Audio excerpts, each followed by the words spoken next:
Exodus chapter 23, verses 1 to 3. Thou shalt not raise a false report. Put not thine hand with the wicked to be an unrighteous witness. Thou shalt not follow a multitude to do evil. Neither shalt thou speak in a cause to decline after many, to wrest judgment. That is, to twist judgment or to turn aside judgment, to force an unjust outcome. Neither shalt thou countenance a poor man in his cause. That is, don't show partiality to a person because they are poor or because they seem to be underprivileged. Psalm 26, verses 5 and 6. I have hated the congregation of evildoers and will not sit with the wicked. I will wash mine hands in innocency. So will I compass thine altar, O Lord. Psalm 2, verses 1 to 5. Why do the heathen rage and the people imagine a vain thing? The kings of the earth set themselves, and the rulers take counsel together against the Lord and against his anointed, or against his Christ, saying, Let us break their bands asunder and cast away their cords from us. He that sitteth in the heavens shall laugh. The Lord shall have them in derision. Then shall he speak unto them in his wrath, and vex them in his sore displeasure. Luke chapter 23, verses 1 to 25. And the whole multitude of them, and them is the Jewish leaders who had just convicted Jesus of blasphemy and reckoned him worthy of death. And the whole multitude of them arose and led him, Jesus, unto Pilate. And they began to accuse him, saying, We found this fellow perverting the nation, and forbidding to give tribute to Caesar, saying that he himself is Christ the King. And Pilate asked him, saying, Art thou the King of the Jews? And he answered him and said, Thou sayest it. Then said Pilate to the chief priests and to the people, I find no fault in this man. And they were the more fierce, saying, He stirreth up the people, teaching throughout all Jewry, beginning from Galilee to this place. When Pilate heard of Galilee, he asked whether the man were a Galilean. And as soon as he knew that he belonged unto Herod's jurisdiction, he sent him to Herod, who himself also was at Jerusalem at that time. And when Herod saw Jesus, he was exceeding glad, for he was desirous to see him of a long season, because he had heard many things of him, and he hoped to have seen some miracle done by him. Then he questioned with him in many words, but he, that is Jesus, answered him, Herod, nothing. And the chief priests and scribes stood and vehemently accused him. And Herod with his men of war set him at naught, and mocked him, and arrayed him in a gorgeous robe, and sent him again to Pilate.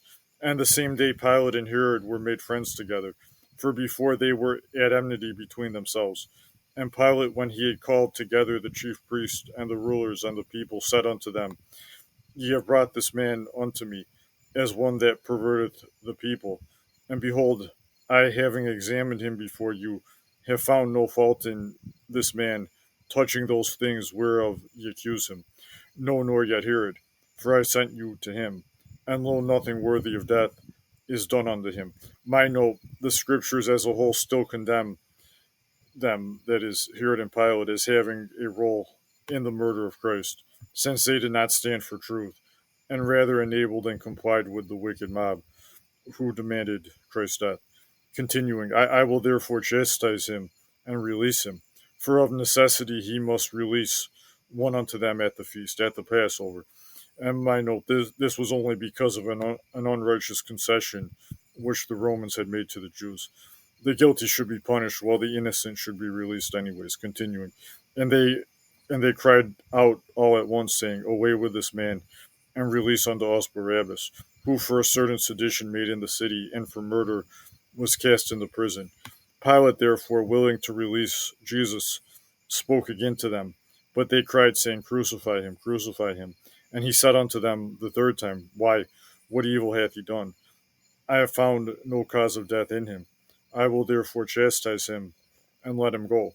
And they were instant with loud voices, requiring that he might be crucified. And the voices of them and of the chief priests prevailed. And Pilate gave sentence that it should be as they required. And he released unto them him that for sedition and murder was cast into prison, Barabbas, whom they had desired. But he delivered Jesus to their will. Acts chapter 3, verses 13 to 15. The apostle Peter is preaching to the Jews in Jerusalem. The God of Abraham, and of Isaac, and of Jacob, the God of our fathers, hath glorified his Son Jesus, whom ye delivered up, and denied him in the presence of Pilate, when he was determined to let him go. But ye denied the Holy One and the just, and desired a murderer to be granted unto you, and killed the Prince of Life, whom God hath raised from the dead, whereof we are witnesses. Acts chapter 7, verses 51 to 60. Stephen is preaching to the Jewish leaders after being arrested by them on bogus charges. Ye stiff necked and uncircumcised in heart and ears, ye do always resist the Holy Ghost, as your fathers did, so do ye. Which of the prophets have not your fathers persecuted? And they have slain them which showed before of the coming of the Just One, of whom ye have been now the betrayers and murderers, who have received the law by the disposition of angels, and have not kept it. When they heard these things, they were cut to the heart, and they gnashed on him with their teeth. But he, being full of the Holy Ghost, looked up steadfastly into heaven, and saw the glory of God, and Jesus standing on the right hand of God, and said, Behold, I see the heavens opened, and the Son of Man standing on the right hand of God. Then they cried out with a loud voice, and stopped their ears, and ran upon him with one accord, and cast him out of the city, and stoned him. And the witnesses laid down their clothes at a young man's feet, whose name was Saul, who eventually became the Apostle Paul, and mourned his involvement in this murder. Continuing, and they stoned Stephen, calling upon God, and saying, Lord Jesus, receive my spirit. And he kneeled down and cried with a loud voice, Lord, lay not this sin to their charge. And when he had said this, he fell asleep. By the way, why did the Jews see the need to kill Jesus through the Romans, yet killed Stephen on their own? Probably because Jesus was much more well known to the public than Stephen. Jesus' murder came through deliberate counsel. Stephen's happened in the heat of the moment. Stephen could be killed under the radar much more easily than Jesus. Killing Jesus would have been much harder to get away with for the Jews if they had not done it through the Romans. The Jews had no legal power under the Romans to execute anyone. Acts chapter 14, verses 19 and 20. And there came thither or there certain Jews from Antioch and Iconium, who persuaded the people, and having stoned Paul, who was converted to Jesus and preaching him publicly many years before this point. This was well over a decade after Paul had been a persecutor of the Christians. And having stoned Paul, drew him out of the city, supposing he had been dead. Howbeit, as the disciples stood round about him, he rose up and came into the city. And the next day he departed with Barnabas to Derbe. Zionist professing Christians aren't likely to tell you how vicious Christ rejecting Jews can be.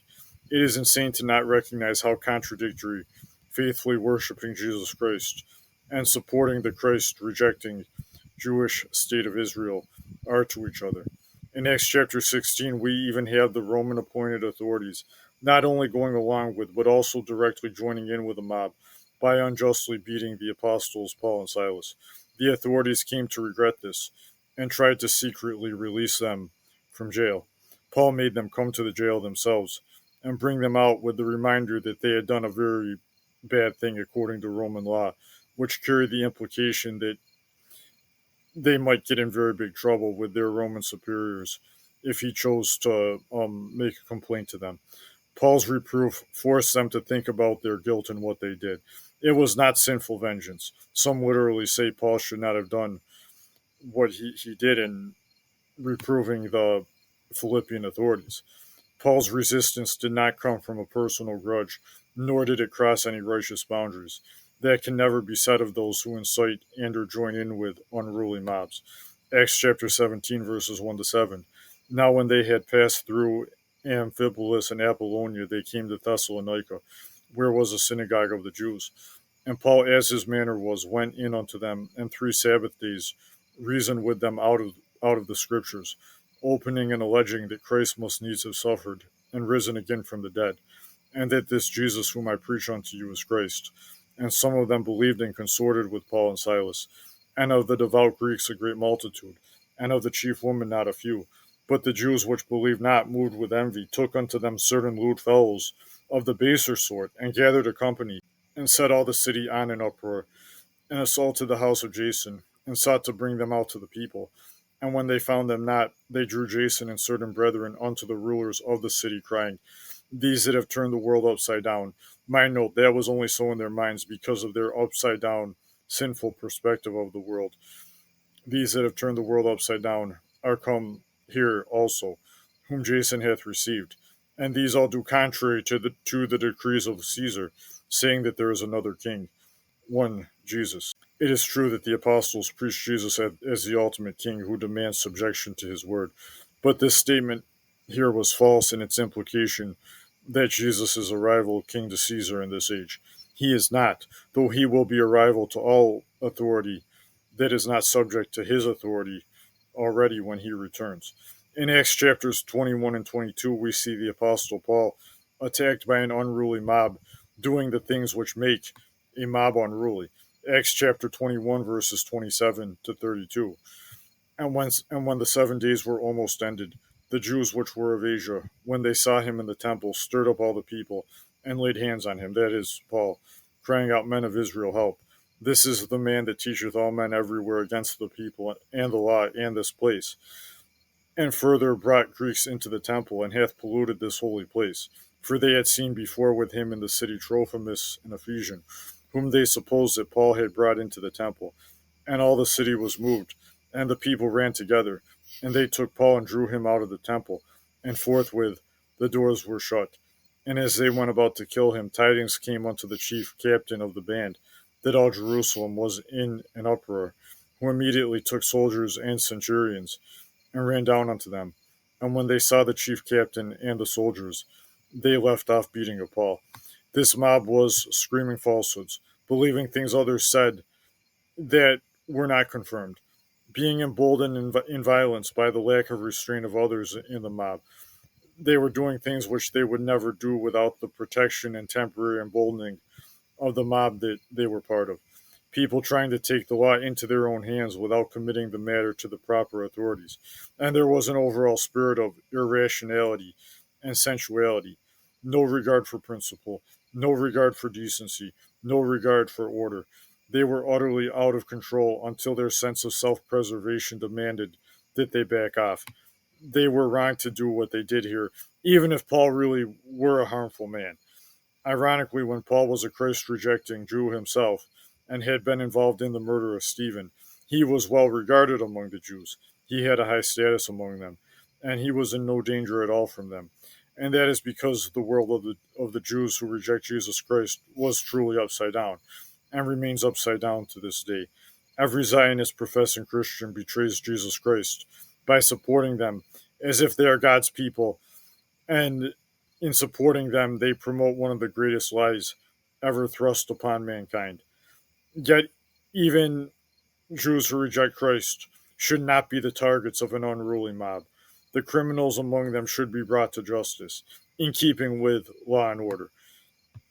The Bible does indeed know of righteous mobs supporting a righteous cause, which are not unruly.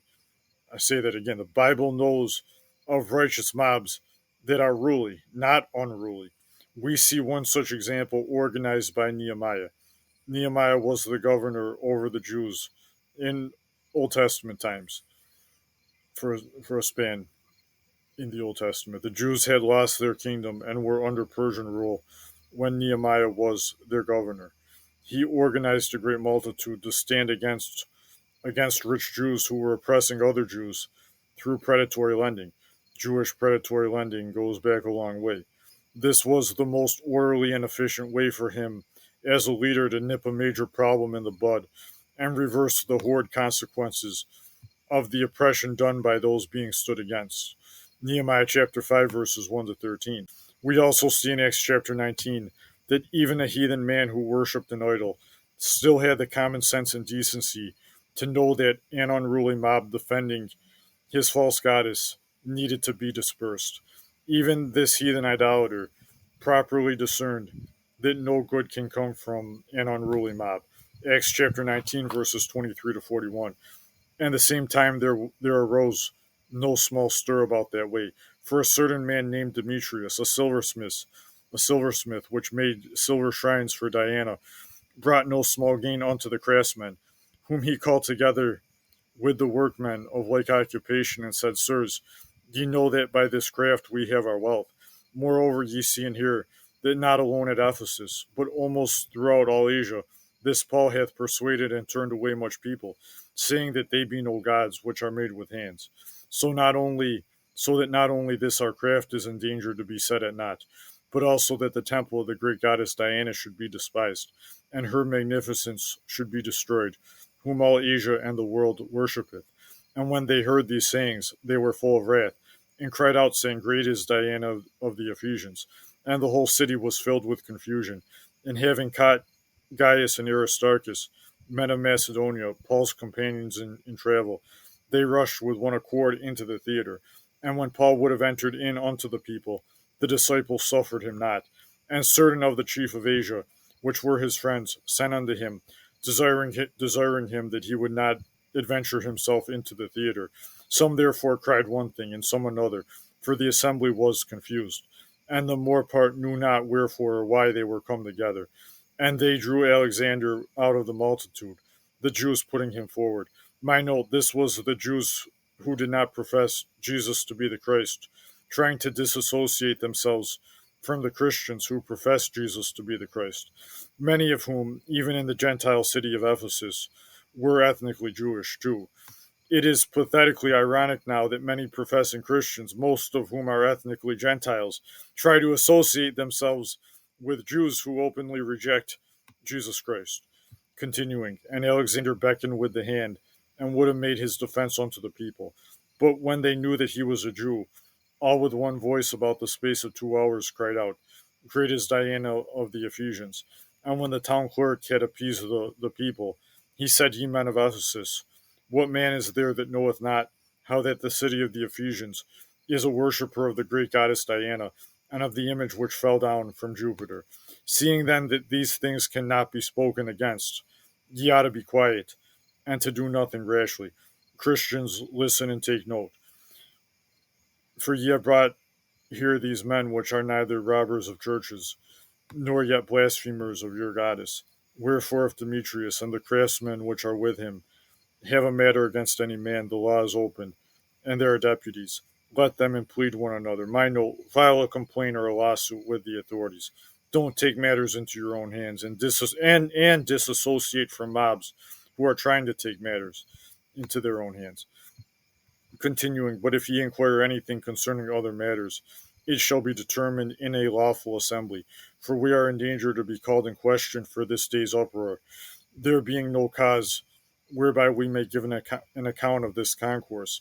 And when he had thus spoken, he dismissed the assembly. We surely did not cover everything which the Bible has to say which pertains to unruly mobs. What has been covered is sufficient to make the point that members of unruly mobs are always in sin. Take the matter to the authorities, or in the extreme cases when the authorities themselves are the problem, appeal to other authority.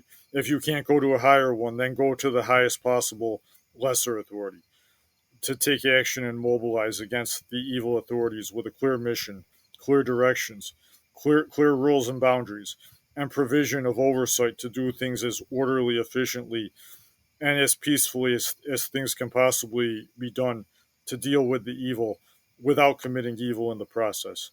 Some of the worst heathens are politicians and ultra rich people who control politicians. They seek to make laws to establish wickedness and to oppress righteousness. Psalm 94, verses 20 to 23.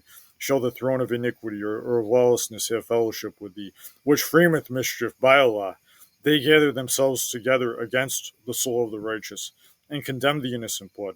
But the Lord is my defense, and my God is the rock of my refuge, and he shall bring upon them their own iniquity, and shall cut them off in their own wickedness. Yes, the Lord our God shall cut them off. These ultra heathens rise up in the shadows against God, and against those who are not part of their little cabal, destroying the lives of the righteous, the lives of those who might stand in their way, and destroying the lives of others in the process, whom they view as collateral damage. Such are the worst kind of unruly mob, and one aspect of their rising up in the shadows is manipulating others to openly riot, to aid in the achievement of their desired wicked outcomes. Righteous authority will use the most brutal force necessary to put down mobs and bring criminals to justice. The people of Sodom found that out the hard way in Genesis chapter 19. Psalm 74, verses 22 and 23. Arise, O God, plead thine own cause. Remember how the foolish man reproacheth thee daily. Forget not the voice of thine enemies. The tumult of those that rise up against thee increaseth continually. Psalm 93. The Lord reigneth. He is clothed with majesty. The Lord is clothed with strength, wherewith he hath girded himself. The world also is established, that it cannot be moved. Thy throne is established of old. Thou art from everlasting. The floods have lifted up, O Lord. The floods have lifted up their voice. The floods lift up their waves. The Lord on high is mightier than the noise of many waters. Yes, than the mighty waves of the sea. Thy testimonies are very sure. Holiness becometh thine house, O Lord, forever. The following scriptures seem very appropriate to close this message with. Proverbs 17:4. A wicked doer giveth heed to false lips, and a liar giveth ear to a naughty tongue. Proverbs chapter 1 verses 10 to 19. My son, if sinners entice thee, consent thou not. If they say, Come with us, let us lay wait for blood. Let us lurk privily or secretly for the innocent without cause. Let us swallow them up alive as the grave, and whole as those that go down into the pit. We shall find all precious substance. We shall fill our houses with spoil. Cast in thy lot among us. Let us all have one purse. My son, walk not thou in the way with them. Refrain thy foot from their path, for their feet run to evil, and make haste to shed blood. Surely in vain the net is spread in the sight of any bird, and they lay wait for their own blood. They lurk privily for their own lives. So are the ways of every one that is greedy of gain, which taketh away the life of the owners thereof. Proverbs 14, verses 15 to 18. The simple believeth every word, but the prudent man looketh well to his going. A wise man feareth and departeth from evil, but the fool rageth and is confident. He that is soon angry dealeth foolishly, and a man of wicked devices is hated. The simple inherit folly, but the prudent are crowned with knowledge.